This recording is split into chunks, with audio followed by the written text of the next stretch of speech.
स्वागत है आपका 13 और 14 अगस्त के करंट अफेयर्स में। हमारा पहला क्वेश्चन है, हाल ही में किस राज्य सरकार ने इंदिरा गांधी स्मार्टफोन योजना शुरू की?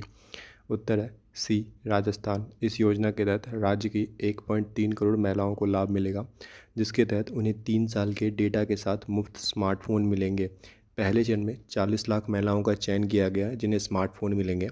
हमारा दूसरा क्वेश्चन है, 19 से 27 अगस्त तक हंगरी के बुडापेस्ट में आयोजित होने वाली वर्ल्ड एथलेटिक चैंपियनशिप 2023 में भारतीय दल का लीड कौन करेगा? उत्तर है बी, नीरज चोपड़ा। पहली बार 15 भारतीय खिलाड़ी वर्ल्ड एथलेटिक चैंपियनशिप 2023 में हिस्सा ले रहे हैं। वर्ल्ड एथलेटिक्स चैंपियनशिप 2023 19 से 27 अगस्त तक बुडापेस्ट हंगरी में आयोजित होने वाली है। यह विश्व एथलेटिक्स चैंपियनशिप्स का 19वां संस्करण होगा। हमारा तीसरा क्वेश्चन है, इसरो ने क्लास 5 to 12 के लिए national space innovation challenge launch करने के लिए किस गवर्नमेंट बॉडी के साथ कोलैबोरेशन किया है? उत्तर है ए, अटल इनोवेशन मिशन।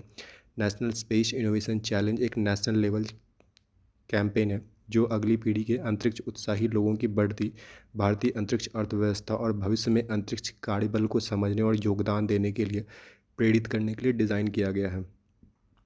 प्रत्येक छात्र को अपने इंटरेस्ट और अंडरस्टैंडिंग के आधार पर एक समस्या का चयन करना होगा जो चैलेंज थीम के किसी एक के अंतर्गत आती है। अटल इनोवेशन मिशन के बारे में जानते हैं। इसे 2016 में भारत सरकार के नीति आयोग निकाय के तहत लॉन्च किया गया था। इसका प्राथमिक लक्ष्य भारत में इनोवेशन एंड एंटरप्रेन्योरशिप की संस्कृति को बढ़ावा देना है। इसके वर्तमान डायरेक्टर डॉक्टर चिंतव वैष्णव है। हमारा चौथा क्वेश्चन है, किस राज्य ने रिन्यूएबल एनर्जी को बढ़ावा देने के लिए सोलर मिशन शुरू किया है? उत्तर है डी, मेघालय। इस मिशन के तहत हर सामाजिक वर्ग के विकल्प पेश करते हुए गरीब में से गरीब पर ध्यान केंद्रित करेगा। लक्ष्य पर्याप्त सब्सिडी और बैंक वित्त पोषण के साथ स्वच्छ ऊर्जा को बढ़ावा देना है। लाभार्थियों के लिए मिनिमाइजिंग फाइनेंशियल बर्डन को कम करना है। हमारा पांचवा क्वेश्चन है, भारत का पहला एग्रीकल्चर डेटा एक्सचेंज और एग्रीकल्चर डेटा मैनेजमेंट फ्रेमवर्क हाल ही में किस शहर में लॉन्च किया गया? उत्तर है बी, हैदराबाद।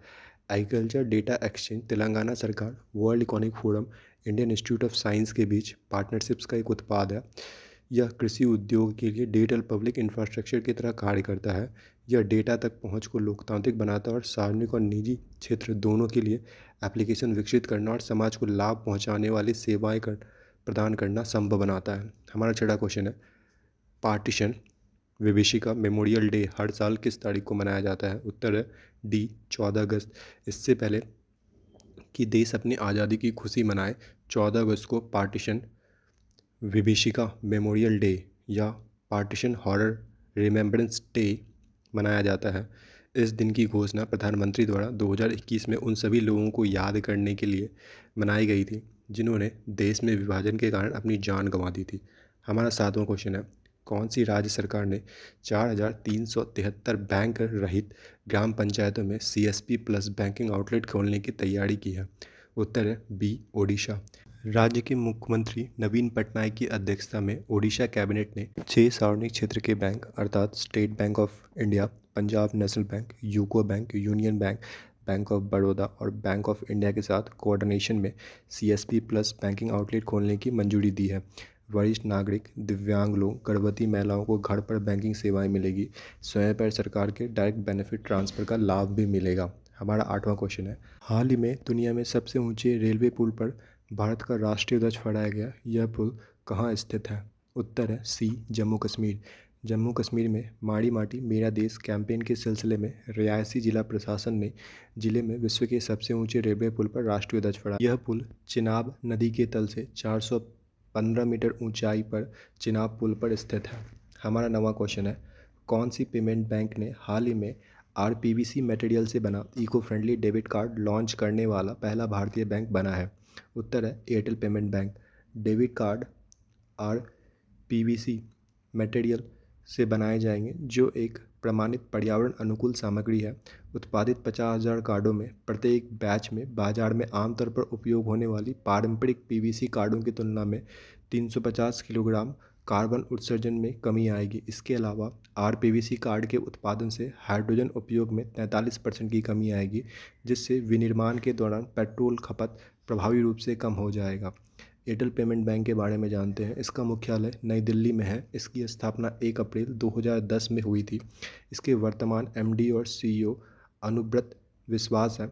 इसका टैगलाइन है banking is now at your finger tips. हमारा 10वां क्वेश्चन है एशिया हॉकी कप चैंपियनशिप 2023 किसने जीता है? उत्तर है बी भारत। भारतीय पुरुष हॉकी टीम ने मलेशिया को 4-3 से हराकर चेन्नई में रिकॉर्ड चौथा एशियाई चैंपियंस ट्रॉफी खिताब जीता है। 4 एशियाई चैंपियंस ट्रॉफी खिताब के साथ भारत टूर्नामेंट के इतिहास में सबसे सफल टीम बन गई है। 3 खिताबों के साथ पाकिस्तान अब दूसरे स्थान पर है। हमारा 11वां क्वेश्चन है monsoon a poem of love and learning पुस्तक किसने लिखी है? उत्तर है डी अभय कुमार। यह पुस्तक साहित्य अकादमी द्वारा अपनी 68वीं जयंती जो 13 मार्च 2022 के अवसर पर प्रकाशित की गई थी। पुस्तक एक कविता है जो मॉनसून का अनुसरण करती है, जो मेडागास्कर से शुरू होती है और हिमालय के श्रीनगर और वापस मेडागास्कर तक जाती है। हमारा 12वां क्वेश्चन है किस यूनियन मिनिस्ट्री ने डिपार्टमेंट ऑफ लैंड रिसोर्सेज का राष्ट्रीय मीडिया अभियान शुरू किया? उत्तर है सी गिरिराज सिंह। इस अभियान का मुख्य उद्देश्य लैंड रिकॉर्ड के कंप्यूटरीकरण और कैडेस्ट्रल मैप के डिजिटलीकरण के बारे में जागरूकता फैलाना है। यह अभियान आम लोगों को भारत कृषि सिंचाई योजना के land governance and watershed development component की एक नई इनिशिएटिव के बारे में बताने के लिए शुरू किया गया है। धन्यवाद। मिलते हैं अगले वीडियो में।